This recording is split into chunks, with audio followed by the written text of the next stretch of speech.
Hey, everybody. This is our last Vital Lessons Town Hall of this calendar year. And I have to say that it's one of the things, and this is part of today's lesson, supporting mental wellness through inclusive, connected workplaces. It's one of the things that has helped me um, have some balance this year for us to be able to do this, Vin. And I am so grateful to you, Dr. Vin Gupta, and to our staff, and to all of what you bring with you in terms of really dealing with all of these health related issues this year, particularly in light of the fact that there seems to be a complete abandonment of science and health by our federal government. And so it's been great to be with you for this basically calendar year. And it's been great that we've had a little group of people who um, join us live once a month. And then we have lots of other people who watch these conversations. But we wanted to, as a way of also getting us through the holidays and basically saying happy holidays to people and to try to create some light at this moment in time. This one is called Supporting Mental Wellness Through Inclusive, Connected Workplaces.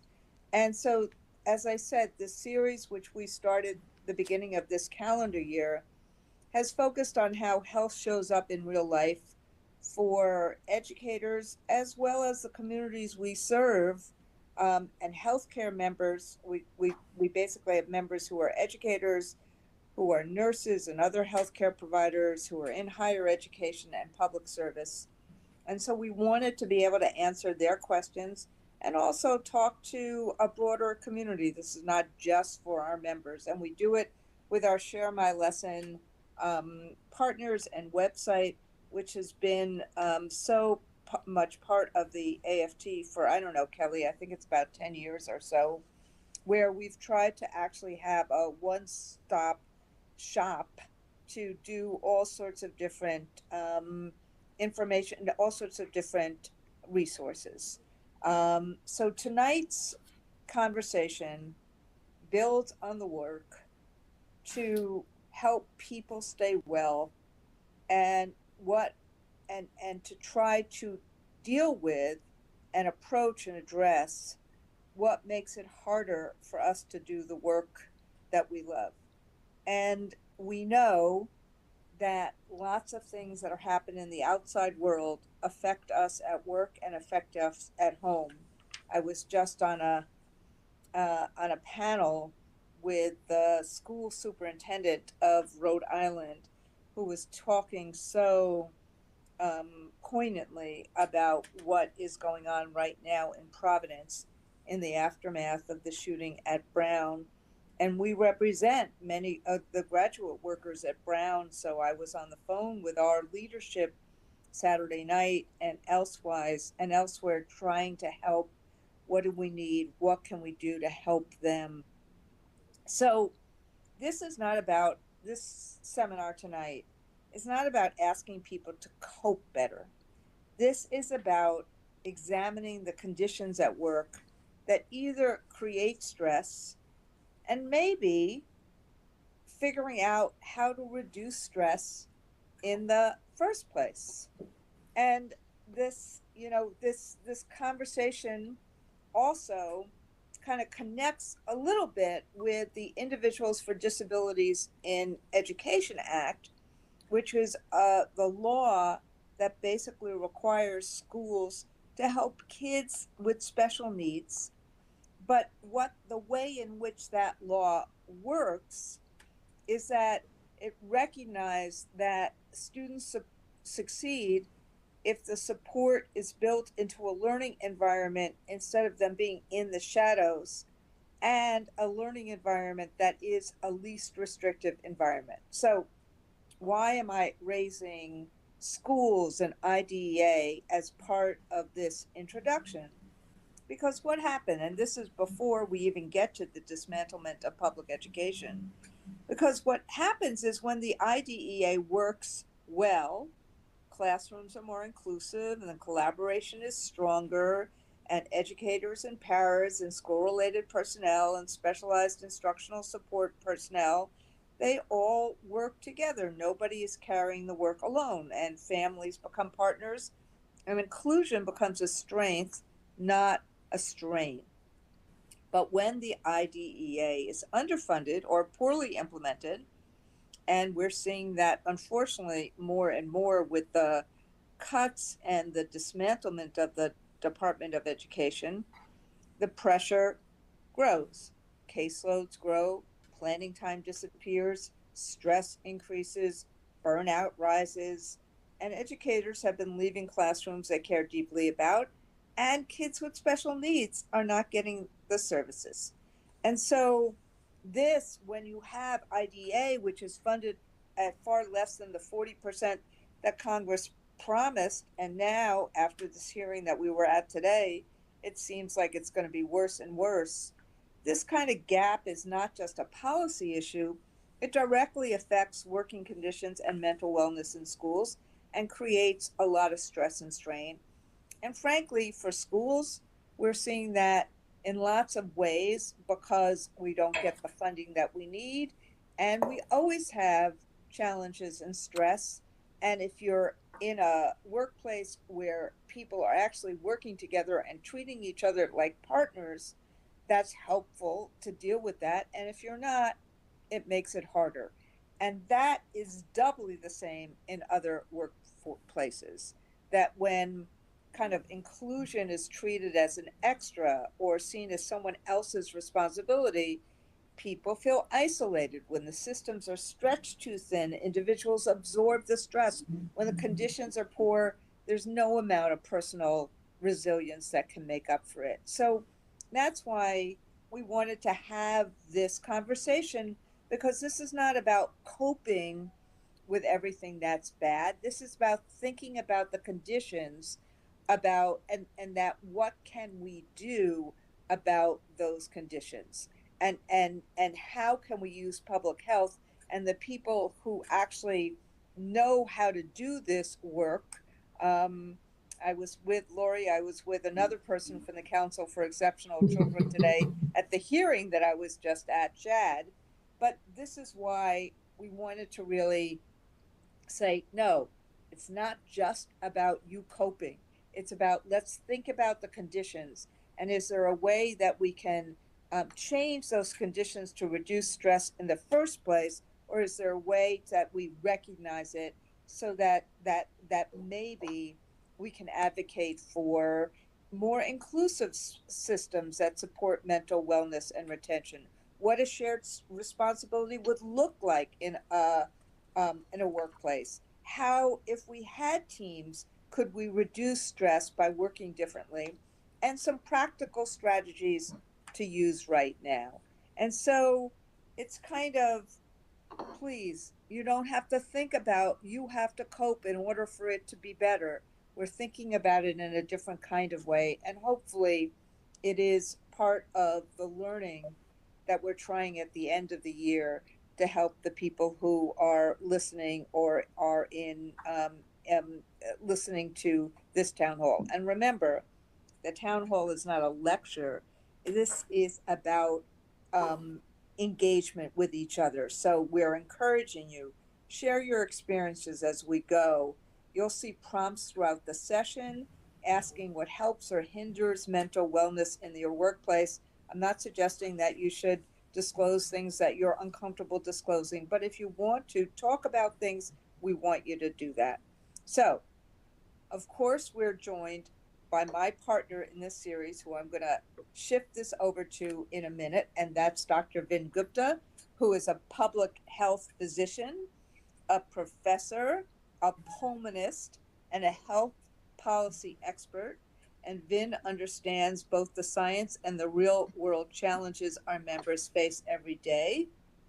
And we're also joined today by Laurie VanderPloeg, the Associate Executive Director for Professional Affairs at the Council for Exceptional Children, and Laurie brings a deep experience in building inclusive, not exclusive, inclusive systems that support both students and educators.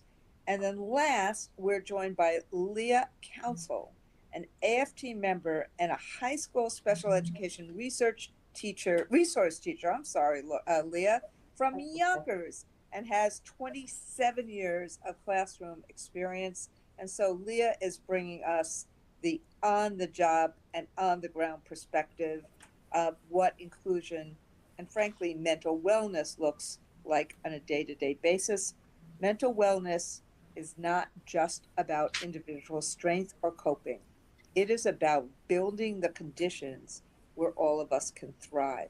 And so, Vin, I'm going to turn it over to you and say again, thank you for doing all of this work each and every month that we've been doing this. Thank you, Randi. As always, I know you're coming from Capitol Hill doing just only work that Randi Weingarten can do on behalf of all of us. So thank you, Randi. And just as a reminder to everybody watching, we are doing these as national health town halls because we don't have the type of forums and the type of information that we would expect to be getting from, say, federal agencies on health issues. We don't have that right now. And so that's what we're trying to do here, is to fill the gap. My goal always in these sessions is to make sure that our discussants, and we have two exceptional ones today, in Lia and Laurie, really take center stage. And especially on this topic, I want to make sure that we're hearing from both Laurie, Lia, and of course, Randi, your perspectives just as leader of the AFT. So I'm going to do as much or as little talking as possible because I want all of you to hear from the experts. I'm just going to start out, and this is going to be the maximum part of my talking, just to give you a sense of what we're hoping to focus on. And really the broader umbrella theme here is inclusion extends beyond students to educators, paraprofessionals, and related service providers. Inclusive workplaces value diverse expertise. So it's not just general ed, it's special ed, it's specialists, shared decision-making and professional respect, psychological safety, mental well-being, which we're going to talk a lot about.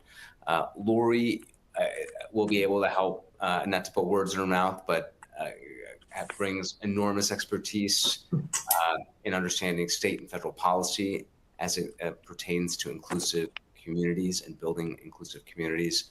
Lia, as Randi just said, that frontline experience, that lived experience day to day, what does this look like execution-wise in the classroom? What works, what doesn't? And so with all of that said, Laurie, I do want to start out with you and just kind of get right into discussion. I'd love to understand, and if we can get to make sure that we're on perfect. We can move. I'm going to move us to the next slide here. And Laurie, to begin with you, can you discuss from your perspective what has worked, maybe whether it's at the state level or at the federal level, what's worked in terms of strategies to build inclusive environments? Let us know if you can start off there, just tangible recommendations for all the educators on this call, others that might be watching. What works, especially in an education environment? That's a great question. I would start off by saying the most important piece is ensuring that you have all of the partners at the table and that you're coalescing around the issues. You're really identifying where there are barriers to the system. How can you break down those barriers to really look at some continuous improvement opportunities? Within those barriers, then could be some of your state policies, local policies, union bargaining agreements, all of the above. So really taking a look at, where you have pieces in the system that could be hindering your ability to really be able to develop a strong, sustainable system that has the capacity to be able to meet the needs of all of the workers in the workforce. That's going to get the results that you're really striving for within your strategic plan or your desired outcome. So I would say most importantly is really making sure you have all of the partners at the table. From an educational perspective, it's going to be superintendents, it's going to be the teachers union, it's going to be institutes of higher education, building principals, teachers, paraeducators, all of administrators, all of the above. And we've got to break down the silos and really develop a very strong unified system. Thank you, Laura. Lia, I'd love to have you weigh in on this as well. Just give us a sense from your perspective. What's critical? What's the critical set of ingredients to build an inclusive system? Great, thank you so much, Ben.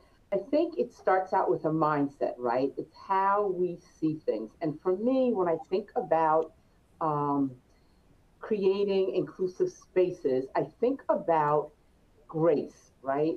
That we need to recognize that everyone deserves a place within every space. And so that's the way that I kind of look at it. And that's the way that I share with my colleagues and with others. You know, it starts with that mindset. And then we have to welcome communication, right? We have to be able to open up the lines of communication where we can talk to one another, because we recognize and realize that everyone has value. Everyone is valuable. We don't have to agree with everyone. We just have to agree that everyone has a right to fit in wherever they decide to get in. And then finally, I think it's about cultivating and creating relationships, right? And how do you do that? Well, you do that by having a mindset that everyone deserves a place, and by developing communication. That is going to build your relationship. And I think those are the three most important components that are needed.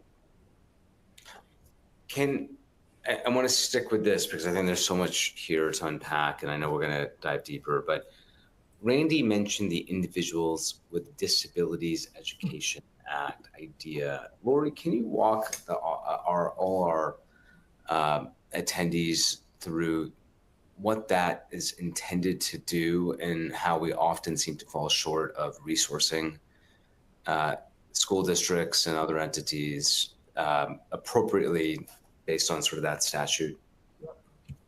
So just real quickly, more than 50 years ago, many of our individuals with disabilities were not in the educational environment, did not have access to the good quality instruction that other typically developing peers were.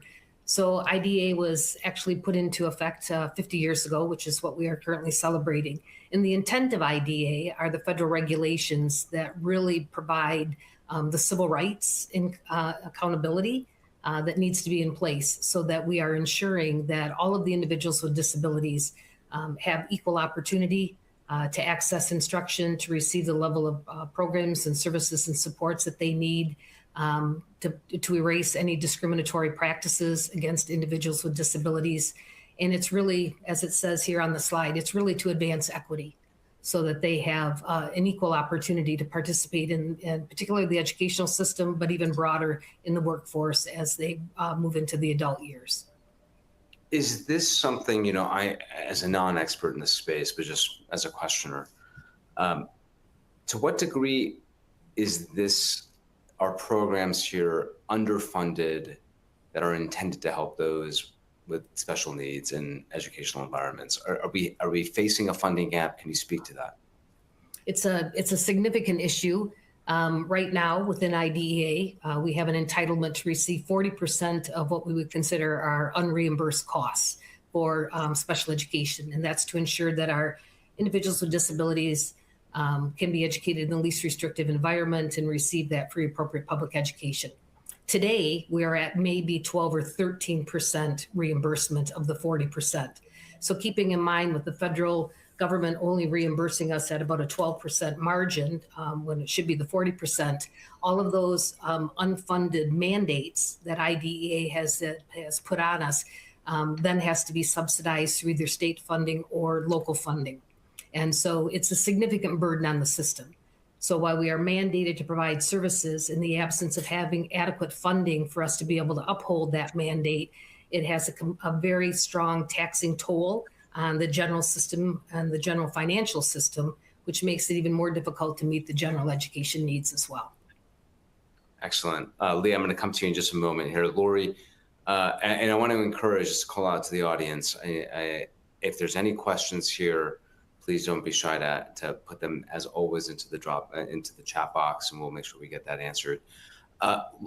Laurie, last point on sort of requesting resources or raising your hand if you feel like you're a leader in a school district and you're not getting enough support.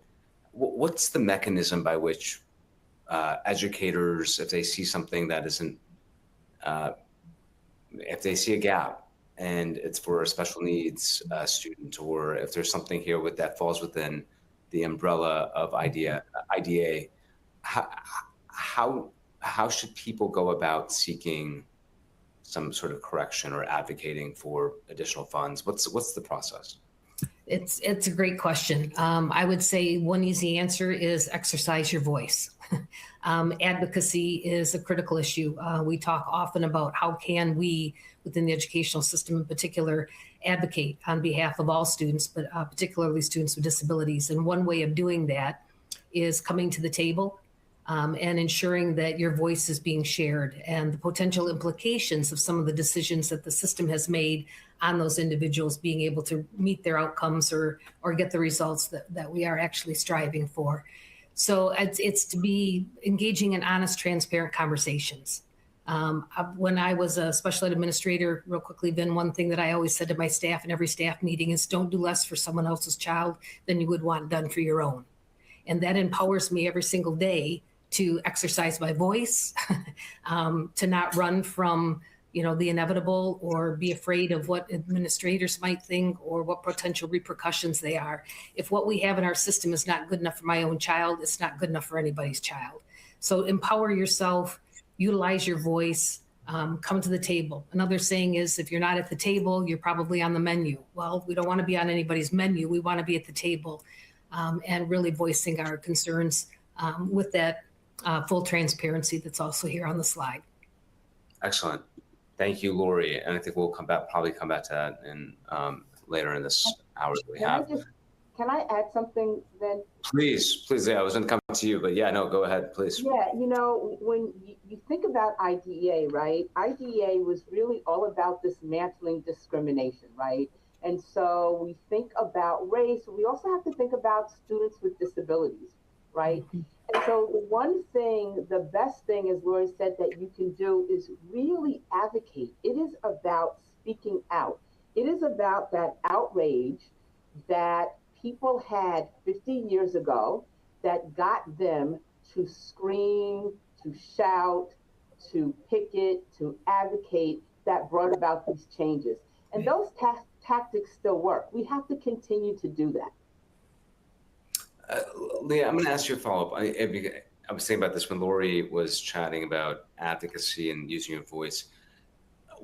Is there a specific audience that folks on the call or those that watch this after we post it and get syndicated, what's the audience we're trying to persuade here? Is it just go on social media, or to your point, pick it? I'm wondering how do we be targeted in audience with the audience to advocate?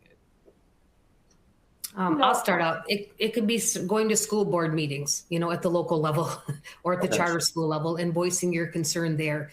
It can be meeting with your state legislators and really looking at what are state policies that need to change or that could be inhibiting, real progress within the system. And then also going all the way up to the federal level. I mean, as Randi just said, and my boss Chad was there today, it's really almost at the federal level, really looking at how do we influence some of the federal decisions that are made, because those federal decisions have a significant impact on our state policy, and state policies impact how locals are making decisions. So it's the full continuum that really we need to be advocating at every single level if we're really going to be able to foster and facilitate change. Lia, thank you, Laurie. Yeah. Lia? Yeah, and I would say, as a educator activist, I believe in grassroots movements, right? So what I was going to say is start with the parents. We've got to empower our parents and let them know that their voice means something. Their voice means a lot. So yes, encourage them to go to the school board meetings. Encourage them to visit their schools. If they're lucky enough to be in communities where they have community schools, visit the school. Talk to the administrators in the school. And if you don't have a community school, go visit your child's school. Become active. Join your PTA, your special ed PTA. Because a lot of times parents are just overcome with life, right? I mean, life gets the best of all of us. And sometimes they don't realize that their voice is so powerful. But if they hook up with just one person, link up with somebody else, then their voice becomes amplified. Thank you, Lia. Lia, I want to stick with you. Take us through some strategies. COVID has been has had such residual impact on not just healthcare, but on education and institutes of, or sort of all spectrum of institutes of education, from elementary schools to universities and colleges. It's really had a permanent impact. I'm curious, just in how did COVID change how we build inclusive communities? And then any strategies that you find work really well for maybe programmatic development at the school level. If you're a leader, what are things that you could do to help build inclusiveness and wellness programs for your, say, educators? Anything that comes to mind? Yeah, great question. So, one of the things that COVID did is it really set us back as educators and students, because for the first time in a very long time, we had a forced separation, right? And so students were at home being educated by themselves. They missed out on that critical socialization. Another thing is that, on a positive note, I think that with COVID happening, it made us look at mental health different, right?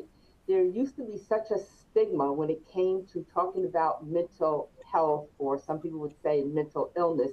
Now we see in the title of this, webinar, that it's about supporting mental wellness. So even that has a more, positive tone. I think that what's important is to let educators know that they have the right to seek out things that are going to make them feel better, that they are finding health mentally, physically, and emotionally.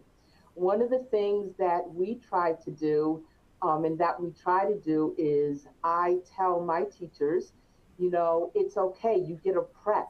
Use your prep. Do whatever you do to de-stress. Some people do mindfulness activities. Others might do a little yoga.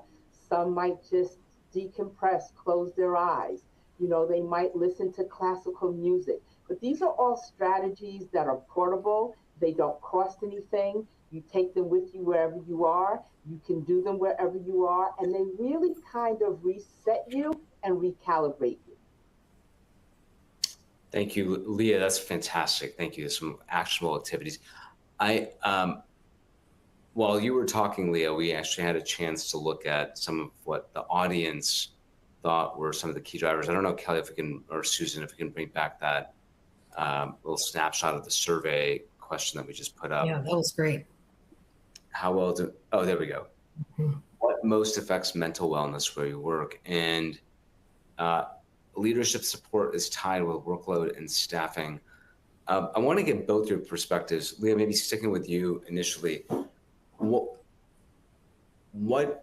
does it mean for a leadership or leadership of a school, for example, to effectively support inclusive school cultures? What does that actually look like?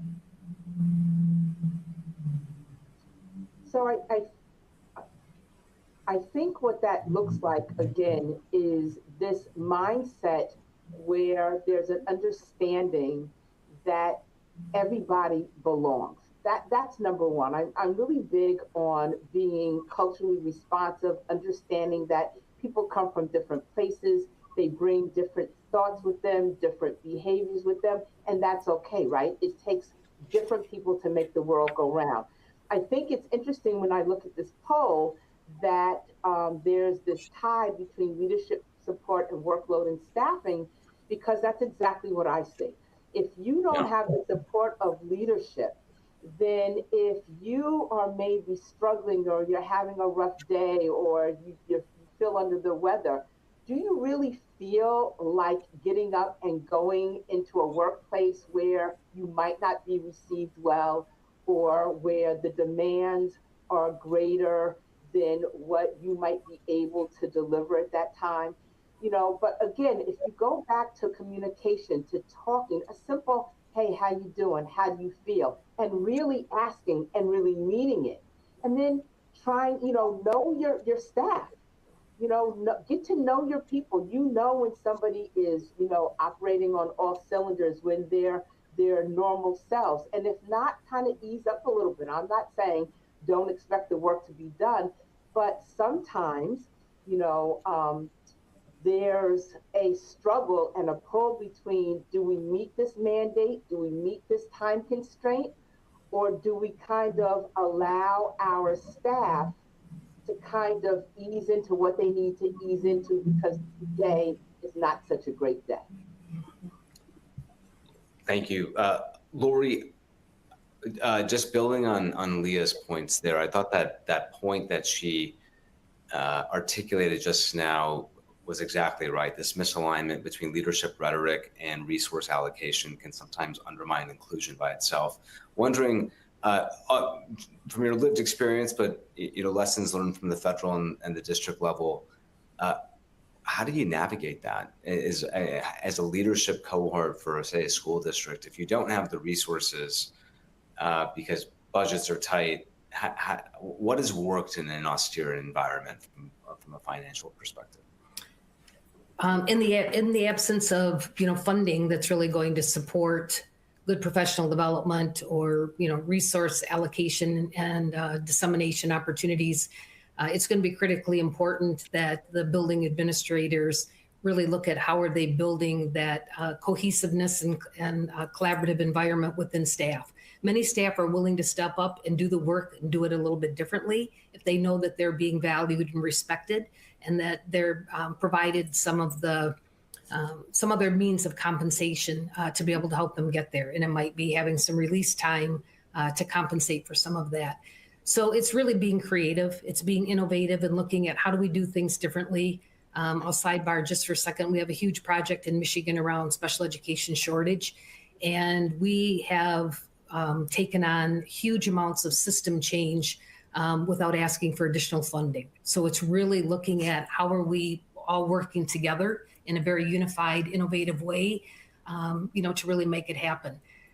That's important, but I want to just jump back to Lia's point about the administration.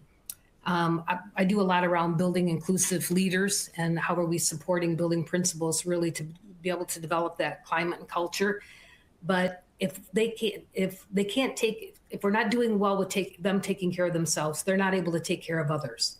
And so what are we doing to make sure that building level principals have as many wellness strategies as possible? We often talk about what we're doing for staff, what we're doing for students, how we're supporting families.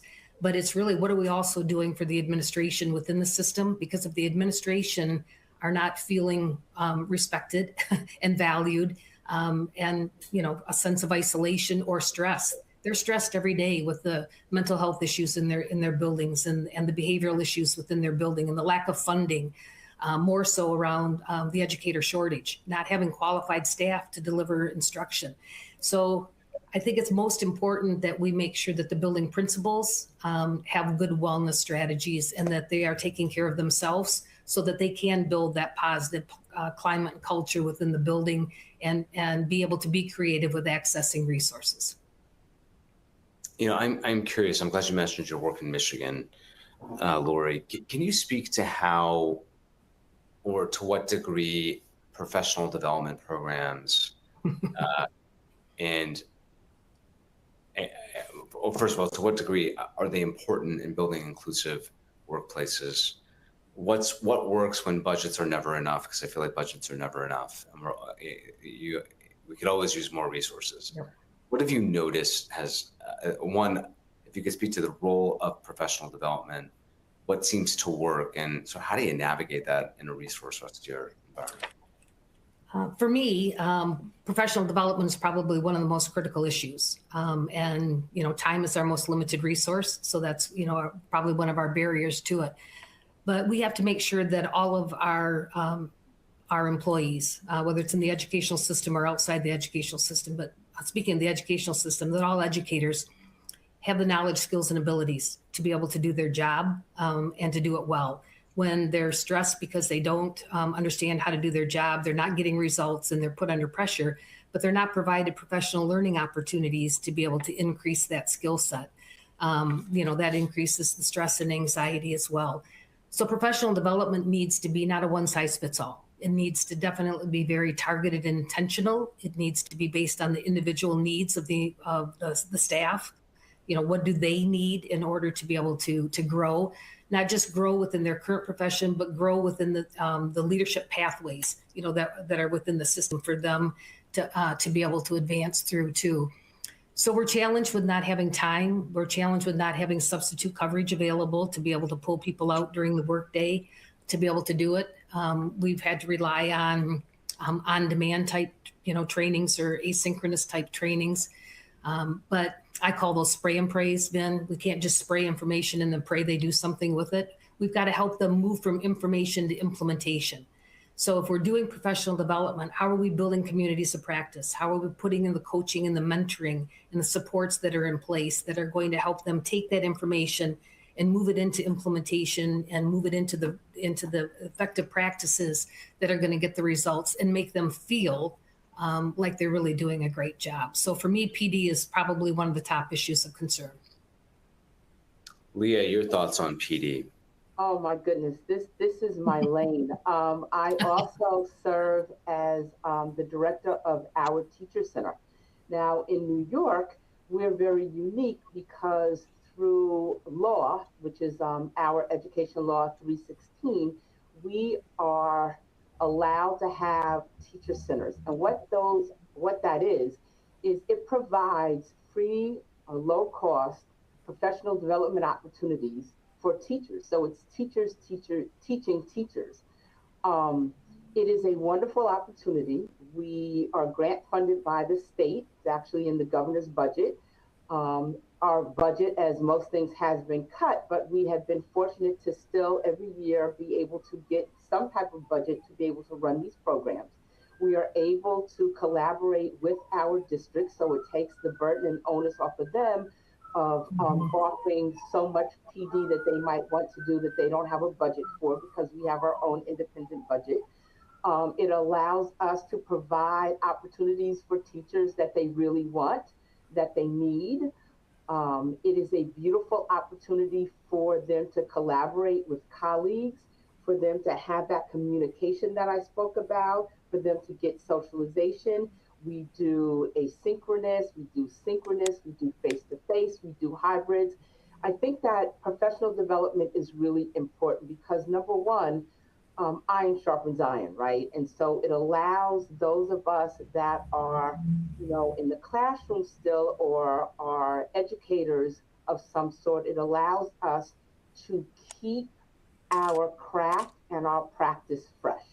That's really important. And it allows us to do it in a way, hopefully we're able to choose the things that we want to do.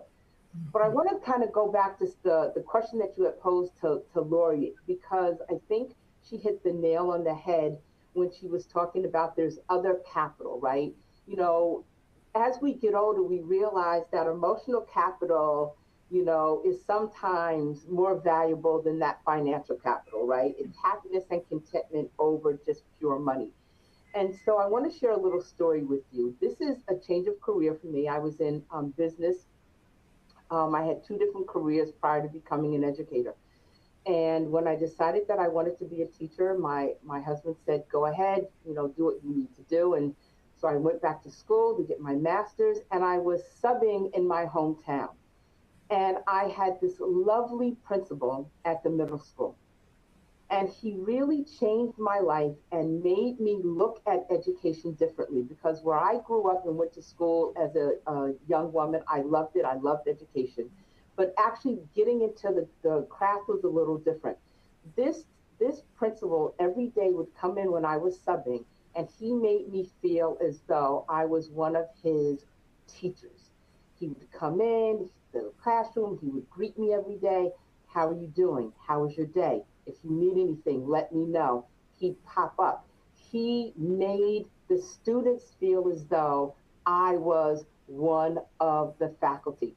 Because oftentimes students can be really mean and harsh to subs. He didn't paint that picture. He made me feel as though I was part of his faculty. And I tell you, I had the best year ever. So in my capacity as a teacher, I'm an exec board member for my union.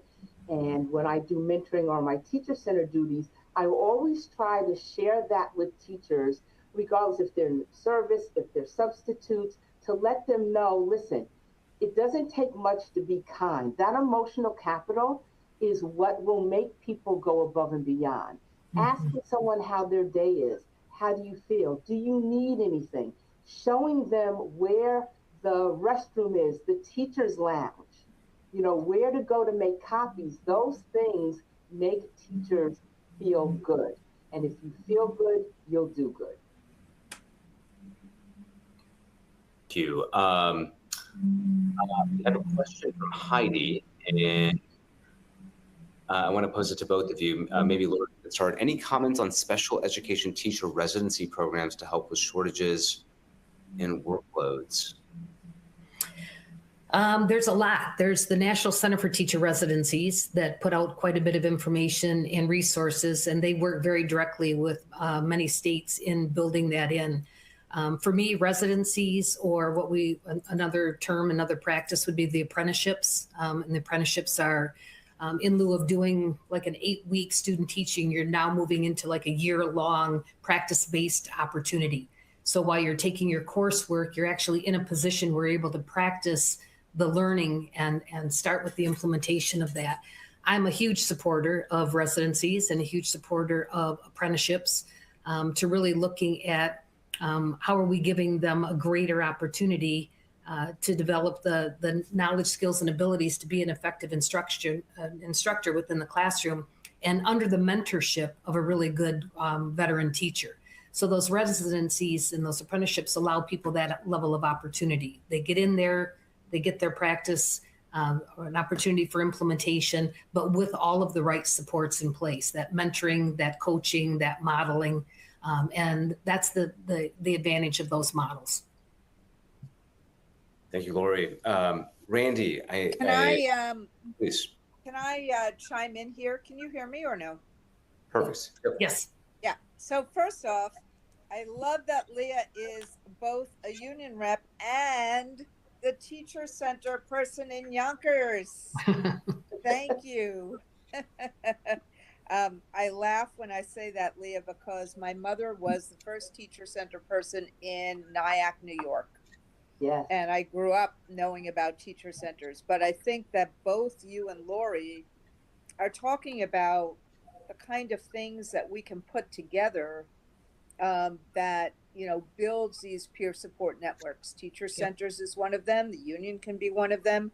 Professional development, residency programs. All of these are literally how we build some of this support in and the conditions in, so people are not doing this alone. So I just wanted to lift that up because it's so nice from a different perspective to hear both of you talk about them with such not only eloquence but also from learned experience. I want to ask Vin a question.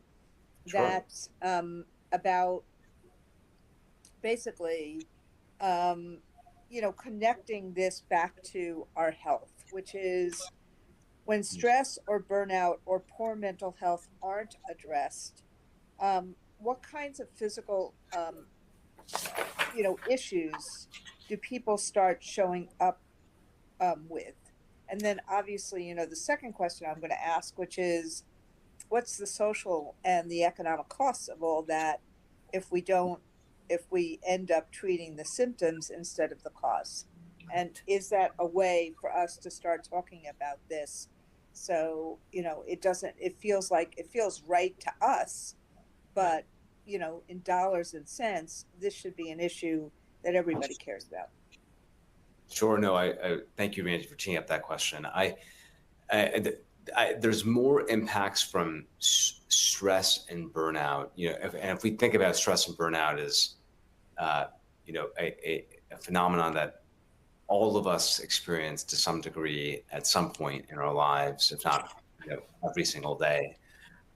What are the impacts on our body? And some of them are going to sound obvious: fight or flight, and the impact of just stress increasing hormonal levels like cortisol in our body, that then will increase blood pressure and heart rate. That's never a good thing. That stress really impacts our cardiovascular system in negative ways, because if we don't to your point, if we don't treat the underlying cause and we're just doing sort of bandage approach to the symptoms, then we're going to have more and more times of our day with elevated blood pressure. And then at some point, it's just going to set in and be a chronic issue. So there's I'd say the more obvious impacts on our heart health and our cardiovascular system, which a lot of people sort of tie to. But there's other impacts of tension and stress and burnout from workplaces that don't foster inclusiveness and a focus on wellness. We don't talk enough about how stress actually keeps muscles in a semi-contracted state. So tension headaches and migraines can be very common amongst those that are experience this sort of lived experience at work. Worsening of fibromyalgia, if you have that at baseline, being in a stressful environment or an environment like we're describing can worsen that. Low back pain is actually worsened in the setting of stress and burnout. This may seem non-specific, but this is really important.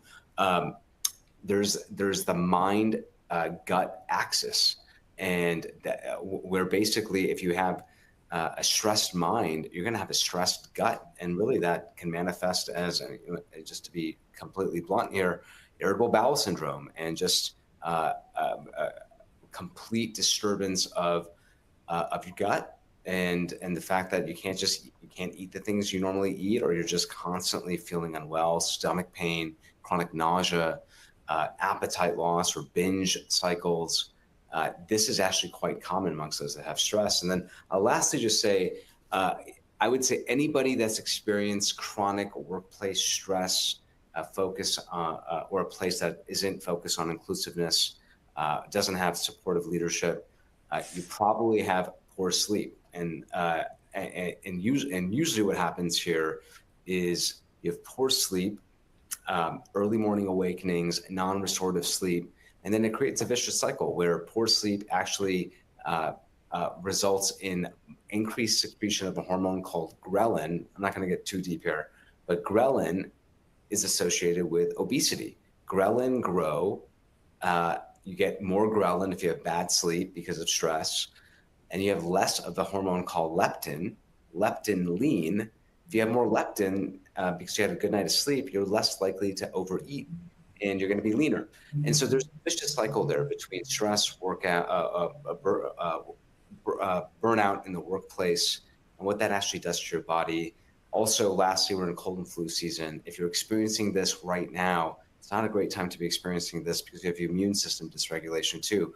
We're now seeing a clear correlation between stress, especially in the workplace or just in your lived experience, what it means for your immune system in fighting off colds or fighting off that flu.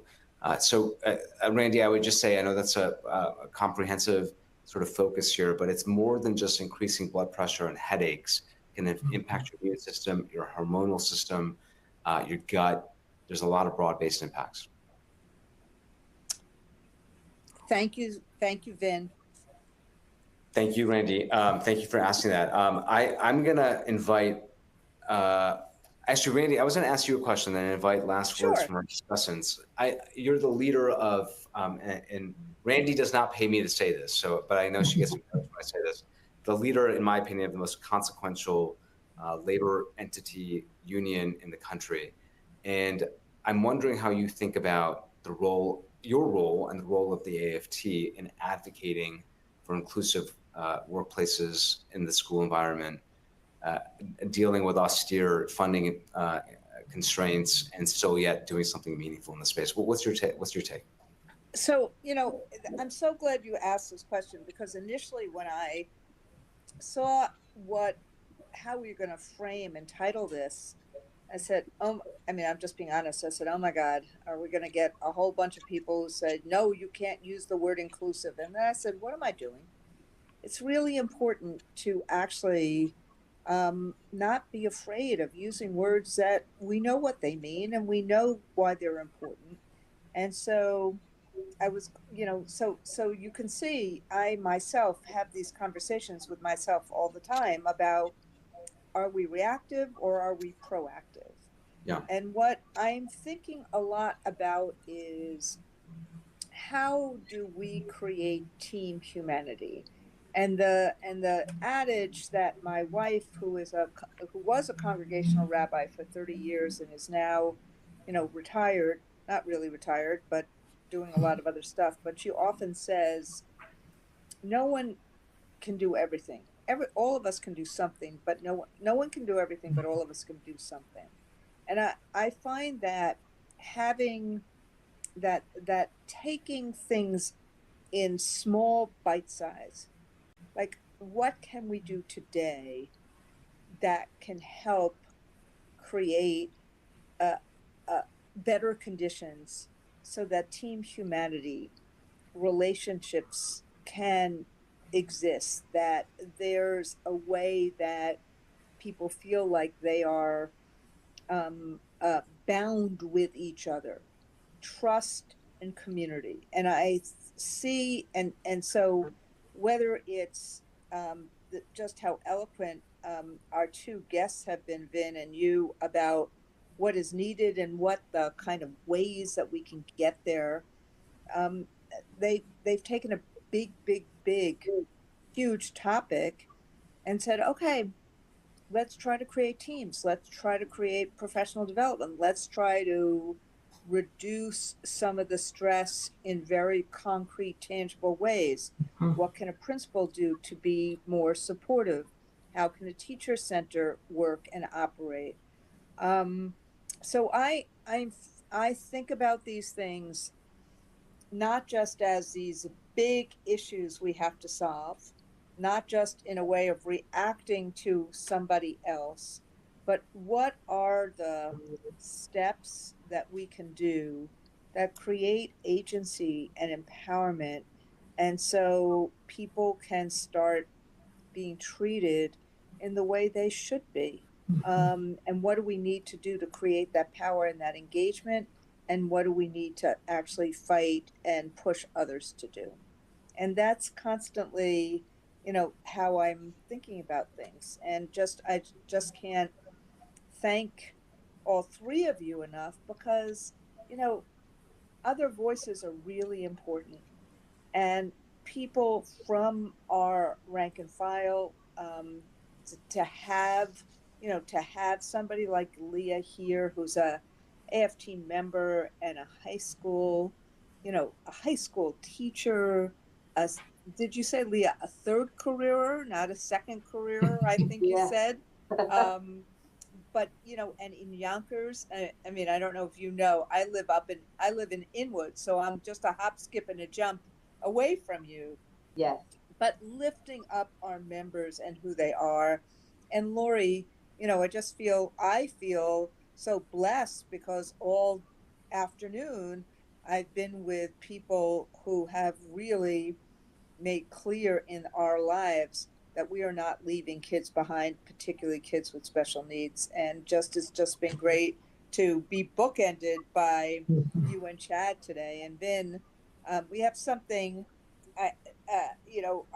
Kelly is about to do something that I think is going to surprise you.